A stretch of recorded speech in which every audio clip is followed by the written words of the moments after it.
Hello, I'm Drunvalo Melchizedek, and we're here today to take questions from the audience and to answer them and to discover more about ourselves, to understand more about the situation we're in in the world, where we're transforming at this time into another way of being.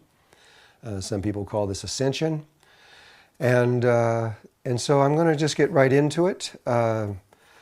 There's a man, Shankar, who lives in Seattle, Washington, and his question is that there is much speculation as to what will occur in 2012. And he lists things like the Earth shifting with a new frequency, Earth changes, ETs landing, the fall of the government, and moving from the third to the fourth, and then into the fifth dimension. And basically what he wants to know is if I have any insight that I can offer to those who are awakening to this oneness process and how best to prepare. This is a good question. That's why I started with this. Most of the world obviously is not aware that there's anything going wrong, even though if you just have your eyes open and watch the sun and the earth and the changes that are occurring right now, it's pretty clear to just about anybody that is truly watching what's happening in the world that there is something occurring right now that has never happened before. For example, the changes that are happening in our solar system as presented through the Russian scientific community are changes that would normally take millions of years to take place, and they've been occurring over the last 30 or 40 years. There are planets that have had magnetic pole shifts in our solar system, 2 of them.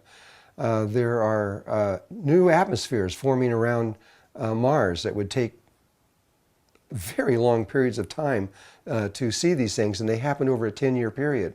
There's an atmosphere forming on the moon, which there's never been one before, and there is now. And so there are a lot of changes. This is not just here on the Earth. So what does one do when they're confronted with the ideas that there could be ETs that are here and that there could be changes that are going to happen in the Earth and around the Earth? How does one prepare? You have to first realize that there is a change happening, because if you just ignore it or deny that any of that's happening, then you're not going to do anything. Once you realize that there is something happening, you have to make an inner change within yourself to say, okay, I'm going to begin to study, to understand, to find out what is really taking place the best that you can. And what this always leads to is an inner exploration. What's happening outside in the external world, that's one thing, but the cause of these things, why these changes are taking place, are really found within you, not on the external side of it. Sure, you can study that external side, but you must know that it's inside of you is the source of what is making this happen. I know most of us think that we are just a tiny one person on Earth and we don't make much difference. But that is not actually the truth. The truth is more interesting, at least. There is only one spirit that moves through everyone and through all things. And so even though we are in the illusion that each person is separate from us, in fact and in truth, they're not. There is only really one of us. And because of that, when we go within ourselves, we will find that we are the ones that are creating these situations that are occurring around the world. It's not coming from the sun or from the center of the galaxy or from the earth. It's coming from within us.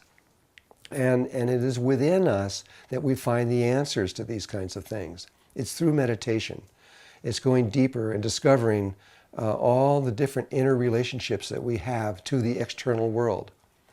And now to get into a very practical thing is that it doesn't do you any good to go out and dig a hole in the ground and put food and guns and these kind of things to protect yourself against these kind of changes. These changes that are coming, if we are correct in what we see happening, are far greater than anything you can physically do to help yourself. It just won't help. Even the secret government, who has built entire cities underground preparing for this, they're going to discover that even that won't help them. It might buy them a little bit of time, but not enough to make any difference. And so this is where you need to look. Look within yourself, and first you may think it's within your brain, but I'll help you now. That's only part of it. The inside of your heart, there is a sacred space in there, and inside that sacred space is a tiny space, and that is the key to creation. It is the key to everything that's happening right now, everything that's occurring. And so if you really want to know what to do, that is also where everything is written about you inside of you. You have written down everything. It's the Akashic records. It's not only the Akashic records of the universe, but it's your personal Akashic records, or in the outer space, the tiny space of the heart. And it is there that why you came here in the first place. You made sure that it was recorded so that when you got here you wouldn't forget. And everything that you need to know right now is inside of you. You just have to know how and learn how to go into meditation and find this place, and then it's easy after that. Even connecting with your higher self, which is so difficult externally, once you reach the inner part of your heart, your higher self can communicate with you just like I am right now, easily and directly. And once you get to your higher self, that is you on other levels of existence, you can get guidance that no one on earth can give you better than what they can give you. And so that would be the insight that I would offer, and I hope that that helps you a little bit. I'm getting another question from Becca. I'm not sure where she's from. Doesn't say. The question is, people that don't know about the Merkaba, will they have a chance of getting into the fourth dimension? Well, whether a person knows about the Merkaba or not, they still have the seed of the Merkaba is around their bodies. And so every single living person in existence has the ability to either create the Merkaba around them or they have one around them. To get into the fourth dimension, you can die, and when you do, you go from the third to the fourth dimension. But you have to die consciously. This is the biggest problem on Earth right now. If you don't die consciously, then you die without your Merkaba, and you don't bring your physical body with you. And that means that when you get to the fourth dimension, you can't stay there. And you end up coming back here, reincarnating, getting another body, and another chance to do it again. Let me clarify this, exactly what I'm saying. In order to move consciously and to die consciously from the earth to the next level of existence, the fourth dimension, you must have your Merkaba working perfectly. If you don't, you can't die consciously. And so obviously that's an important step to accomplish in your life, is to get your Merkaba working. But there is, of course, much more to it than just the Merkaba, and that's another question. The other part of this seems funny to some people, but we think that when we die, we leave our body and we go on. But that is part of the problem. In all the ancient religions, well, not all of them, but most of them, even the ancient Egyptians, or who were so involved in mummifying bodies and trying to get the body to go to the next level, and the Christians that came out of that through resurrection, where Jesus died, and then after he died, he formed his body and took it with him. You must bring your body with you. It doesn't have to be in good shape. You could be in a wheelchair with no arms and no legs, and as long as you got your heart beating, that's all that's necessary.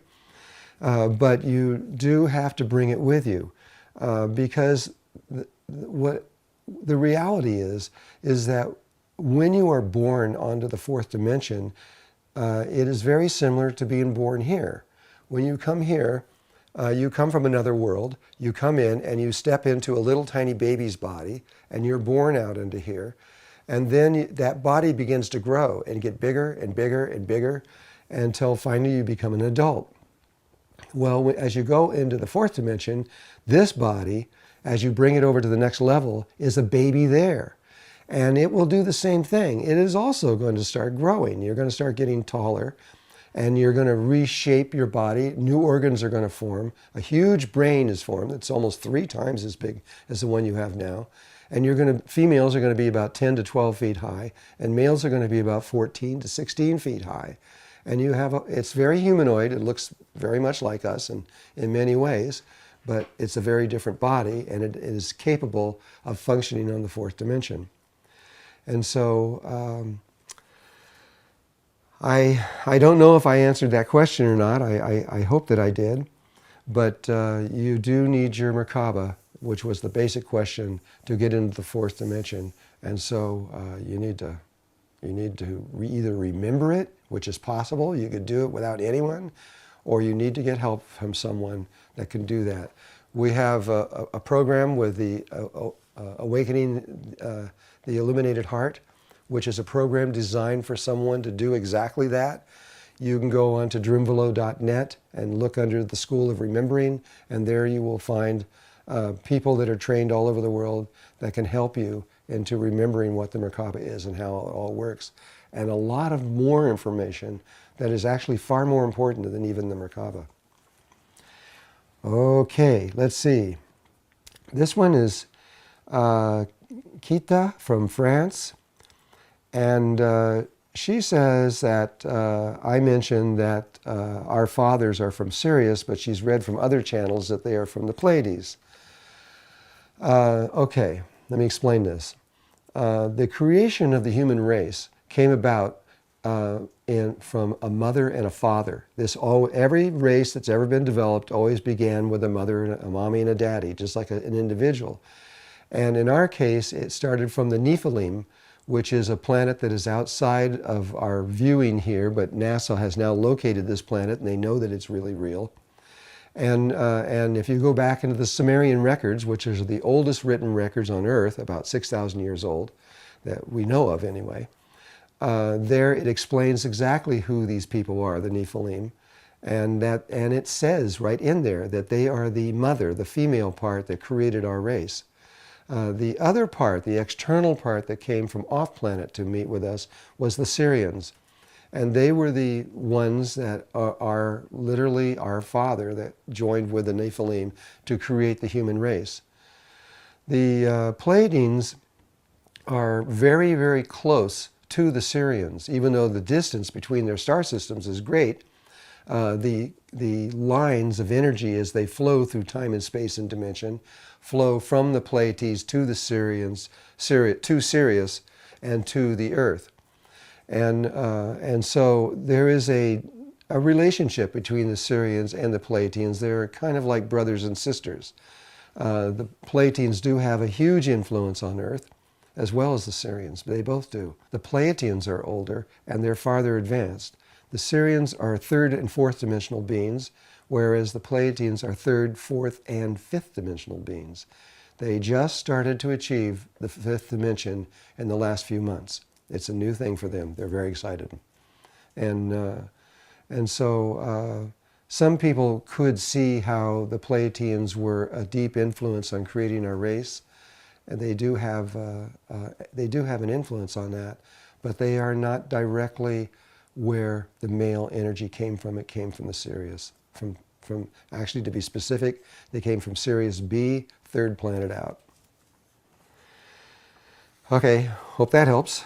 Okay, now we have a question from, oh boy, it's Guillaume. I don't know how to say that. And I don't know where this person is from either, but I'm going to answer the question because it's an interesting question, but I have to read it because it's a little bit. He says, he or she says, I have a deep love for all of us and also for all of creation. I would love to see our planet emerge in a galactic free space where everyone, human or not, is good with their individual evolution and where friendship is free for all to explore without personal agendas or mental power and interfering with human freedom and future evolution conditions. In emerging in this greater galactic community, we will inevitably be in contact with many races whose wishes are to be allies to Earth's humanity, but not necessarily for entirely selfless reasons. So the question is, how do you perceive us jumping in the arms of grown-ups that have their own agenda? And how do you perceive them opening their arms to us without us having any real enlightenment as to the reasons as to why or how to keep our freedom. Do you think we can secure our future sovereignty as humanity and be excited and jump without much knowledge into this new galactic association at the same time? This question is based on your understanding from polarity consciousness. And from polarity consciousness, we see ourselves and other races as being separate from ourselves in the same way that we see myself separate from someone else as an individual. This is, again, not the truth. The truth is that there's one living organism, which is we call the universe, and everyone in there is all intimately connected together because there is only one spirit moving through everything. And so the idea that there are races that are warring, or just the idea of Star Wars, where the space is just in one big battle out there fighting each other, is not true. The universe is ancient, and it has organized itself very much like the human body, where there are areas that is the heart, there is areas that is the liver, the kidney, and we are all functioning together as one living being. And there are races that are coming out of, that are still in polarity, which is the very bottom of the barrel of consciousness. And some of these races are still emerging out of, you might say, like childhood into an adulthood, and they haven't reached there yet. And so there's a little tiny bit of conflict, but relative to the whole, it's a minuscule amount of things. So all of these, the greys and the reptiles and all these other people that have been kind of warring against us for a long time, this amounts to almost nothing in the entire equation of consciousness that is out there. And all of that is evolving to a point where all of us, the greys, the reptiles, and human beings, are all going to step out of out of polarity consciousness at some point and move into oneness. There is no choice. That's what happens, because there only is, in truth, oneness. There is only one thing. There is no two-ness. And so right now we have bodies, and we experience a male and a female body. We're still involved in polarity. When we move into the fourth dimension, we will still be in polarity. There will be male and female bodies, but we will have moved much closer to unity consciousness. So these bodies are almost all mass and very little energy. And everything here in this third dimensional world is almost all mass and very little energy. But in the fourth dimension, it's the opposite. Our bodies are almost pure energy with very little mass. Our atoms are separated by great distances. But what happens as we move into the fifth dimension and above, which includes all dimensions above the fifth dimension from there on up, there is no form anymore. We become formless, and we become the universe. We literally become the stars and planets and all that is. We entered into that level. So there is no idea or concept of one race being greater than another race, because it just doesn't exist on those levels. And then we begin to realize that there are other ways of becoming the end universe. Life has figured out so far, since the beginning of time until now, they have calculated approximately 100,200 different kinds of Merkabas. And each one of these Merkabas takes the one universe, the one reality of everything that is, and perceives it in a different way. And so it looks and feels entirely different, but we're actually looking and experiencing and being the same thing each time. It's almost beyond our imagination of what I'm talking about, but this is how it is. And so we don't really have to be too worried at this point. What we will, when we move into the fourth dimension, there will be a little bit of this still going on, because we haven't quite moved into oneness, full oneness yet. But it's going to happen. It's inevitable. It's absolutely for certain will take place in the future. And so I know that from where we are now, it's hard to understand, but oneness is really the only true reality. And what we're in right now is just a deviation of oneness that, and we don't understand it yet. But don't worry about these other races. All higher races, and that's all in capital letters, bold and underlined, every single last one, without exception, all the higher life forms understand that there is only one spirit that moves through everything, and long ago have moved into a way of perceiving it so that they care intimately about all life that exists everywhere because they know it is their body, it is them. And so we don't really have to be concerned about this. Besides, we're only going to be in the fourth dimension about 2 years experientially, and we're going to move on from there to another level of existence. And so all we have to do is just make this one step into the fourth dimension, and once we get there, we'll be fine. Everything will be fine, really. There's another question from, it's another hard word to say, Marike, M-A-R-I-J-K-E. And I don't know where she or she is from either. There is information on the internet about new types of Merkabas, or even that now the Merkaba is not necessary anymore. For example, one of these ideas is that on December 21st, 2012, the Merkaba of the Earth will be activated at 5534 frequencies, and that will produce the pole shift. Well, let's go back to the beginning. Personally, it was through me, from the Ascended Masters, through me, that the very idea of the Merkaba was presented to the earth, and exactly how it was created. What the earth doesn't understand, because of the way it was released, is that the Merkaba is not as important as we think it is. There is other factors within our body that are more important, way more important than the Merkaba. And it has to do with the heart and the relationship between the heart and the brain. And the Merkaba is essential, as everything else is, but it is not as important as we think. But to say that it is not necessary is coming from someone that has no idea what they're talking about. I'm sorry to be so blunt, but they just don't. Because the Merkaba is absolutely essential to move from one level to another. You cannot get there without having a Merkaba, period. But the idea that the Merkaba is going to change on December 21st and change its speed ratios and become something else, and that will produce the pole shift, that's speculation by people. The truth is, nobody knows exactly when that day is going to be. Even the Mayans themselves, who presented that day of December 21st, 2012, I've sat down with them and talked to them about this.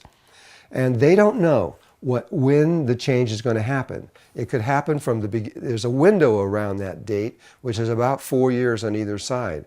The window opened in October of 2007, and they are telling me that it will close sometime in late 2015, November, December 2015. And so the date when the change occurs, that we're all wondering when it will happen sometime between now, this minute, and sometime between the very end of 2015. And it could happen any day. And Don Alejandro Cerrillo has said that the likelihood of it happening on December 21st, 2012 is almost zero. It could be any day, any moment, any time during that time, and all moments are the same. But will the frequencies change from 34 to 21 to 5534? There's not one living person on earth that knows that for sure.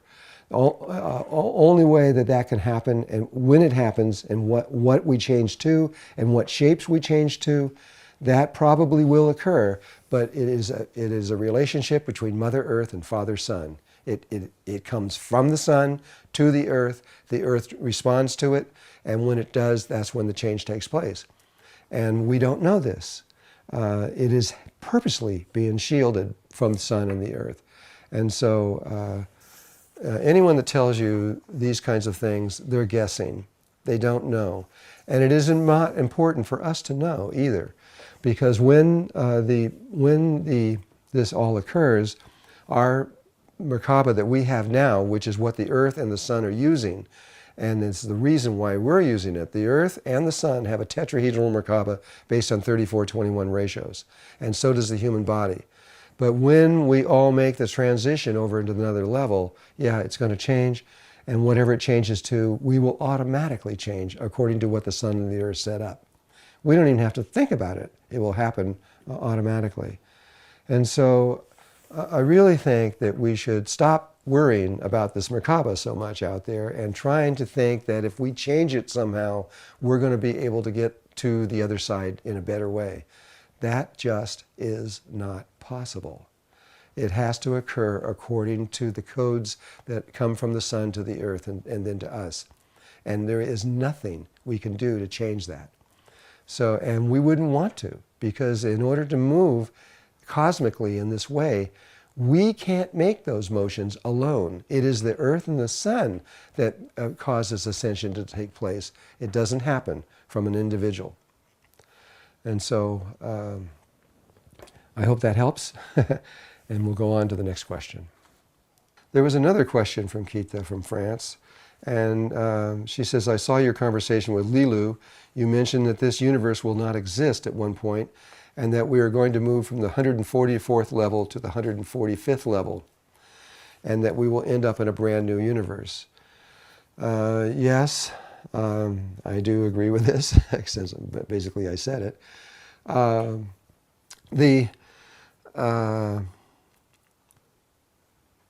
How this works is all the relationships of the dimensions are separated from each other in exactly the same way that music is separated from each other.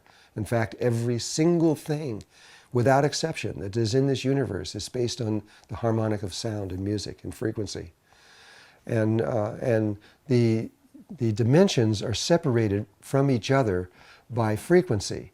And in this particular case that they're talking about here, they're separated in exactly the same way the chromatic scale is, which is 12 notes, and the 13th note is the return, which is the same as the black and the white keys on the piano moving one octave.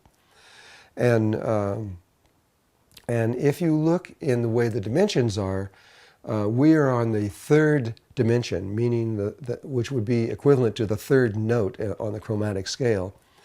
And in between each one of these notes, there are 12 overtones. So there are 12 basic notes, and there are 12 overtones between each one of them. And that 12 times 12 equals the 144 basic dimensions that our universe functions through. We are about to leave this dimensional set of universes and move from this octave of universes into another one. And when we do, we will move all the way up to the not just to the fifth dimension, fourth and fifth dimension, like some people are talking about, but we're going to continue. We're going to continue moving all the way up, all the way through all of them until we get to the 144th. And then there is a void space between the 144th and the 145th, which is very unique space, and which does not allow anything to move through it except spirit, and that's it. No physical object can move through this space. And we're all going to move over. It's not just the Earth, but the entire universe is in the process now of preparing for this. And they are going to move over into the next octave of universes, and we will move into the 144th dimension, which is the first overtone of this set in that new world. When we do, once this universe has completely has left here and gone over into the other world, when we do that, then this world, this universe that we're in now, will simply not exist. That's really hard to understand how that's possible. And the only way you can really know that is through deep inner meditation and understand that the external world is not there. It is an image. It is an image based on consciousness and created through consciousness. And it doesn't actually have a reality of its own. And when consciousness moves from one place to another, it takes the images with it. to another one, and we create a new world, a new way of existing. And I know this is outside of human consciousness. I'm sorry, it is. But it is the only way I can explain it and be truthful. And so there are many teachings in Tibetan Buddhism and in Hinduism that also have exactly this same understanding, coming all the way from the Vedas that are over at least 6,000 years old. And so if you want to study the ancient Vedas or go into Tibetan Buddhism or certain forms of Hinduism, you will see that they agree with this completely, that the universe is just an image. So is our body, by the way. Our body is just an image. And when you talk about moving from one world to another, bringing your body with you, you're not actually bringing the body. You're bringing the image of the body. You're moving through just pure consciousness, but you're bringing the image. And when you get there, you reestablish the image and step into it. You know, this sounds outrageous, I know, but you know what I'm talking about deep inside of yourself. You've all done this before. This is not anything new. Every single last person on earth has done this before. And you know exactly how to do it. When you find yourself into the movement of this movement of spirit and consciousness to other levels of existence, it's going to be so familiar. You're going to know exactly what you're doing. And believe me, there's no reason for fear over any of this stuff. It's all fine. And every last person on earth is going to be fine. I know people are worried. They're worried about their children. They're worried about their family and their lovers and husbands and wives and everything. But really, life is immortal. Every last person on earth is already immortal. And so we don't have to be concerned. But I know that we are so deeply embedded into polarity consciousness that it's hard for us to not go into fear and think that maybe this is the end or it's over with. But it is not over with. If you believe me at all or have any connection to me, you know, or to within yourself, which is even better, there's nothing to worry about here. This is something that is beautiful that's about to occur. And if people really understood the nature of what was about to happen, we would be excited. We'd be having a big party right now because we would know that we're about to go to another level of existence where life is going to be easier, more beautiful, more fulfilling. There will be no sickness, there will be no death, there will be no problems in the ways that we are creating them here. It will be very easy and expand very quickly. So I hope that, Gita, I hope that helps you. This is another question from Daniela, and I'm sorry, but you didn't say where you're from, so I don't know. But she was asking about the Mayan codices, and are they going to be revealed to us? Well, yes, I believe they are. It's in the process of happening. The Mayan codices, there have only been 3 codices ever discovered on Earth in modern times until just recently. When the Spanish conquistadors came through and basically tried to eliminate the Mayans, they destroyed almost everything. They destroyed all of their records, their temples, just practically everything that they could find. They got rid of them. But and so all that was left over were 3. One of these is in the British Museum, I believe. One is in Spain, and I think one is in Germany. And that is all the real, a codex is a Mayan, it's a book, is what it is. But it's usually just images and without words. And these books are the only thing that we have left. But recently, through the Itza Mayan Council of Elders in the Yucatan, one of their members, a man named Hunzbatsman, came up to me about a year ago, and they had discovered 2 more codices. And he brought one of these up to show me. It was very, very interesting because it was kind of like an accordion where you would unfold it out like that. It was all one piece. and then it was written on one side and the other side, and there were 13 pages that would unfold. And there's been a controversy in the Mayan culture between the Guatemalan Council of Elders and the Yucatan, it's a Mayan Council of Elders. The It's a Mayan Council has been stating all along that the Mayans were into crystal skulls and into preserving knowledge through them. They're actually very much like computers, the way we use them. And the Guatemalan Mayans have been saying that no, we have never been involved in crystal skulls. But that controversy is over now, forever, because as Hoonsbatsman showed me this codex, which has now been carbon dated to about 1300 and has been authenticated by at least 2 universities, which is necessary to make it authentic. It shows right on there on the very first page, it shows these Mayans, these ancient Mayans back to about 1300, doing ceremony, and in their hands they're holding 5 crystal skulls. And so we now know for certain that the Mayans were involved in the crystal skulls. Well, that is information that we have now has been delivered to us from the codices. That codex by the name is called the Wind Call, and will slowly come out into the knowledge of the world. After that, just a few weeks after that, someone came to me personally, and who was a treasure hunter, and they had discovered 7 more codices. And those 7 codices have been, at least 6 of those codices anyway, have been photographed and have now been returned to the Mayans, and which they're now working with those things to understand exactly what knowledge that is. That was 450 pages. That was more pages than all the 5 codices in the entire world.